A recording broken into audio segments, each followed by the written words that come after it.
Ba-da-ba-ba-da. Comics Plus, what's going on? Akasan here. Suicide Squad, the game.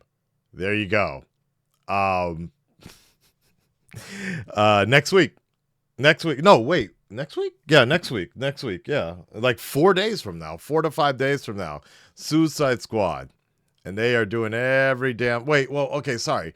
If you get the deluxe version, I guess it comes out next week, right? They are doing everything they can to get you to get this game right away, including resurrecting the corpse of the Joker or someone else. I don't know, pretending to be the official Elseworlds overview. That's what they say. This game makes you want to suicide. Shut up! IGN did not say that. No way, dude. The game makes you want to suicide. 7 out of 10. Oh my god. Here we go. Let's take a look here at this whatever they're doing.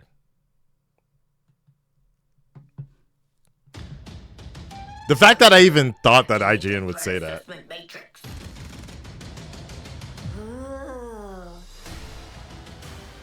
Alright. Toys, lighted guns. What are we waiting for? We can work with that. Hi, I'm Darius Sadigian, Studio Director at Rocksteady Studios. In our last episode, we talked about how Suicide Squad Kill the Justice League allows players to customize each character and their playstyle through story-driven mechanics. Yeah, wait a second. Yeah, I just realized something. Wasn't there supposed to be a whole, like, series of, like, promotional stuff that they were doing? They were, like, episode 1. We never even got episode 2. I guess this is what was supposed to be episode 2, but they're just, this is like 11 minutes, dude. I thought it was a trailer. Oh shit, it's 11 minutes. All right, let's strap on in. Here we go. Man, if you gave me 5 minutes in there, you'd have the world's authority on microtech and all my inventions. Is that Toy Master? So sweet. He's not gonna make it. The Suicide Squad gave us the scope, the narrative, gameplay, and then the idea of being able to expand that, be able to take this further. Okay. It's going to feel completely fresh. Are you sure about that? We want to deliver totally new content at no cost for those who purchase Suicide Squad Kill the Justice League. We're back in business. Okay. Let's steal this shit. Today we'll discuss customization options that draw from the full spectrum of DC Comics. You'll see emotes, rival taunts, outfits, and more. We wanted to have a game that was very focused, but this time we really want to expand out with being able to dynamically update, add new content, take on feedback, and evolve the game over time. For the first time ever, we'll give you a preview of what's to come after the credits roll on our main story campaign.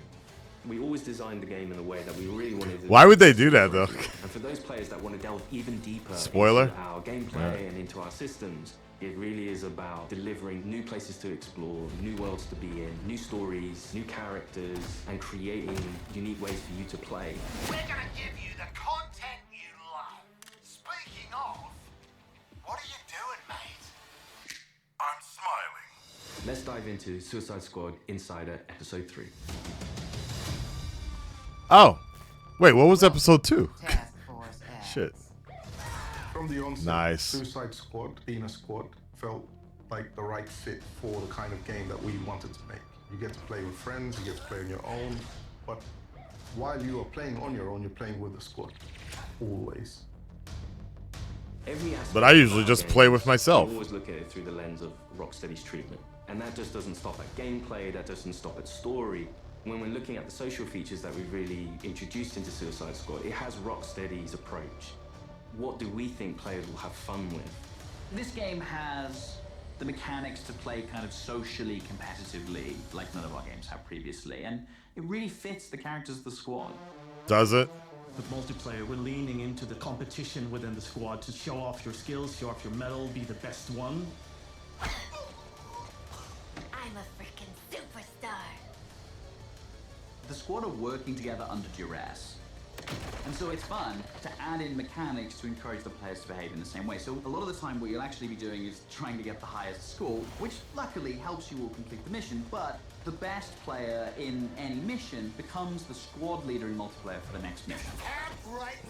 I'm not gonna care. For solo play, for playing with one friend, two friends. I'm not gonna lie. I don't care about any of this. Like the multiplayer aspect. I know this is the huge thing they're trying to ride or so. Like, but it's just not. Nah. It's the same as It's almost like the same as Pal World. Their it always comes back to Pal World, right? They're advertising PvP and all that other stuff. I don't care about any of that. Just like Elden Ring. Nah, didn't care about any of that.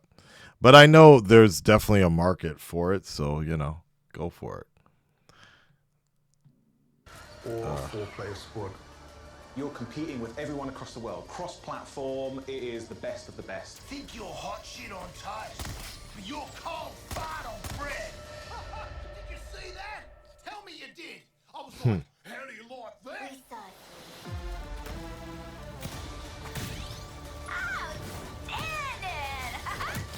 I thought that was Boomerang. I was okay. There's some really fun incentives for playing together as well as playing competitively. You can use the equipment that other players have equipped on their characters in your squad with the AI playing as the characters. And those players whose bots you use get rewards for you using those bots. And that's a really fun feature that I think the players will be incentivized because they'll get something out of it too. Hey, you know what? I will say it looks a lot better than it did before. Or anyone on your friends list who's also playing the game and you beat their score, when next time they log in, they'll get this kind of funny quiff just to show that, oh yeah, by the way, I beat you. It looks better than Avengers right now. You're logging in, and then all of a sudden on your screen you get Boomerang giving you the finger. What's up, Smoking? Time with our remote system, allowing players to kind of communicate in different ways, really in playful ways. As Rocksteady, as creators, this was another opportunity for us to really engage with our characters, extend the narrative through the players' choices. Thank you for the follow. Appreciate it. Oh shit! Damn it, Spider-Man! You almost made me miss something cool. What was that? Look at that! Hey, that's kind of dope, actually. You snatch that shit up. Day one, just so I could walk around looking like Batman with guns. Just kidding. Just kidding. You can't fool me with cosmetics and aesthetics. We offer many customization options and outfits to the player. You start off in the prison, you get your prison garbs, and then you evolve to your the prison garbs. X outfits. Ooh. Yeah, right. I was thinking something more fashion forward. Wow. Customization game is vast, to say the least. Yo, that one outfit was fire. Oh, that's kind of cool. They This game, Rocksteady would deliver a full Spider-Verse suite animated of version, players, yeah. including more cinematics than any previous Arkham game. For players who survived the war against Brainiac's forces and want to keep the adventure going, Rocksteady is ready. We very much knew we had a story to tell initially, and then we wanted to carry on feeding into that, and then changing up the. I wonder who that is. We very much knew. I wonder who that's supposed to be right there. Catwoman? Maybe? Meow. Selena Kyle? Zatanna? It just looks like Rosario Dawson. We had a story to tell initially, and then we wanted to carry on feeding into that, and then changing up the gameplay to have a game that was going to evolve through post-launch content. Suicide Squad Kill the Justice League is going to be one of the most generous, player-friendly post-launch experiences available. Let's just focus on the actual launch. Each season there's going to be a different spin on how you play, and will be heavily Oh my. by a DC villain. So there's many layers of influence from the DC world on how you play and what you do. The seasonal content gets automatically dropped into the game each episode. There's no playable content locked behind a battle pass, and the in-game shop is for cosmetics only. You'll always be able to go back and play the episodic content. If you want to come back 6 months from now, that'll always be there. This is a totally player-friendly approach to letting you play the content you want to play when you want. The DC universe is massive. Okay. And in most games, you can only see or explore a tiny, tiny piece of it. But what's really cool about the narrative of Kill the Justice League is there's almost no... What? Oh shit, that's right. Aga-san can't afford a YouTube Premium anymore. Alright. limit on where we can go. We're almost there. Before the game is over. In his pursuit of trying to recreate his perfect Kolu, Brainiac has been experimenting with some of our favorite DC characters' DNA, creating new worlds in alternate realities. It's these worlds that we call Elseworlds. Oh. Brainiac is a genius of 12th level intelligence, but he's also trying to rebuild this civilization that he misses and is lost. And there. Didn't Jason Isaacs actually do Batman's voice at one point in time, or if I'm thinking of another Isaacs? There is nothing he won't do to get there. New Kolu will be reborn. Correct, The Vice. model of the multiverse. It's all gathering data. I will unlock your full potential to serve me.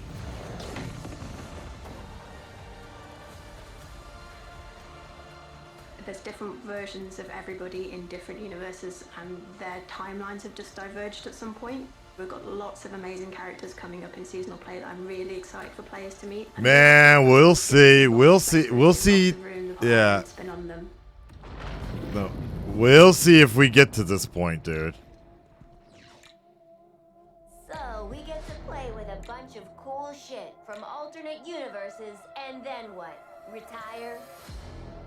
When Season 1 launches this March, you'll be able to unlock a new playable character for your squad. The Joker! Please buy me dinner first. The original Arkhamverse Joker has been dead for 5 years, but this is a new Elseworlds twist on the villain. He was part of the Suicide Squad in the Elseworld that he's from, which already shows that he's slightly more cooperative than the previous Joker we've had. But as you get used to him and actually play to him, you realize he's unhinged in a different way. Not only has he got to figure himself out, but he's figuring out his place in this new world and this new squad. He hadn't reached supervillain status before Brainiac invaded, so, you know, he's still a bit less experienced. I think we've taken him back to the kind of more vaudeville roots of Joker. He's masking insecurities with traditional Joker behavior.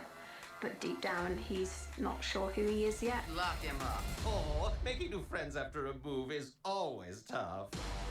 As your mission expands deeper into the lore of the DC universe, this new version of the Joker will join your fight with his unique combat, traversal, and weaponry. His traversal is all based around a rocket-powered umbrella, which he can blast himself into the air, and then uses that to glide around, and then he can actually flip that down to grind along buildings, knocking enemies out of the way. That's kind of interesting. It's like a little play on the Batman gliding style. Vertical and horizontal energy that he has means you've always got to be moving. Alan Cumming type of Joker. Yeah.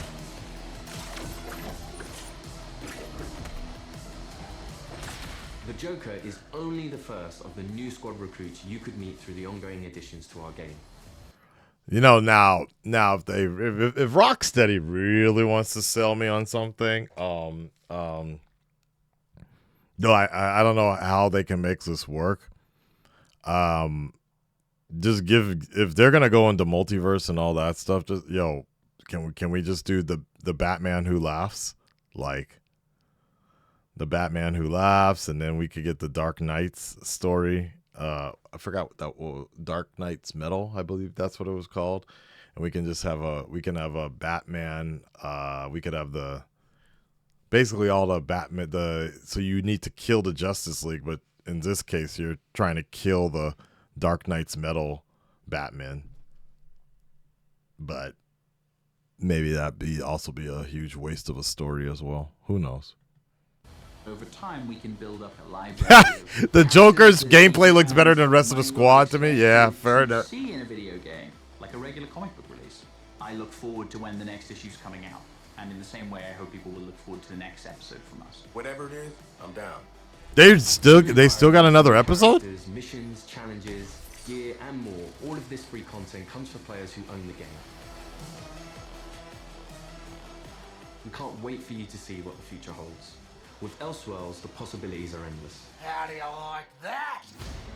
Thanks for watching this series. We hope you'll join us for Suicide Squad. I'm not gonna lie. Action shooter, where some of the wildest villains of DC Comics. I'm so curious about to this. save the world from its greatest heroes. No, that's mental. We're not doing that. God help us. Yeah.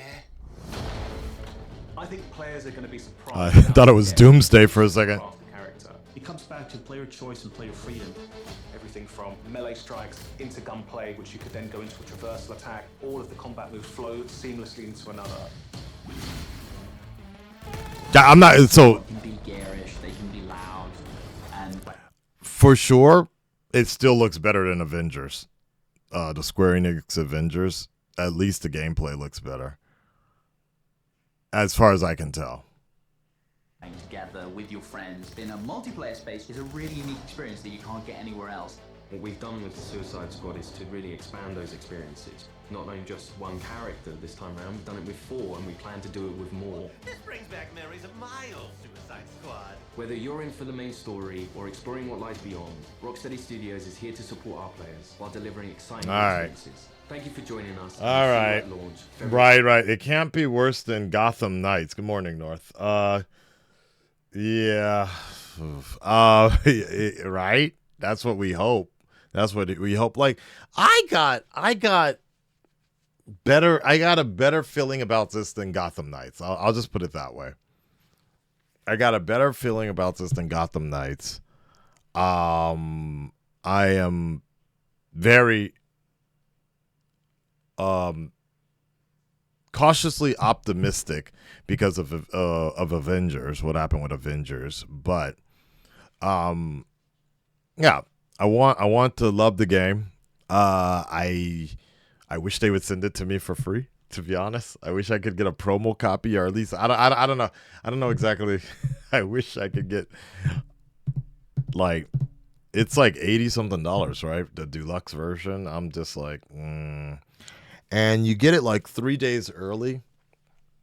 I thought about that, but I've learned my lesson a long time ago. Is like, there's like no point for me, like, even to be one of the first on the block streaming the game or whatever doesn't really do much for me or the Twitch channel for some reason. Though what I will say is the fact that what I will say is that, like Avengers, some people actually do tune in to check out to see if the game is worth it. So that also helps, but I don't know if I want to spend an extra $30 something just to have that advantage. And then knowing my time zone, what I'm trying to say is, even if I got it 3 days early, I couldn't play it until 2 days early based on my schedule. So yeah, plus that Batgirl booty. All right. Well, anyways, Red Nation, stand up, speak up.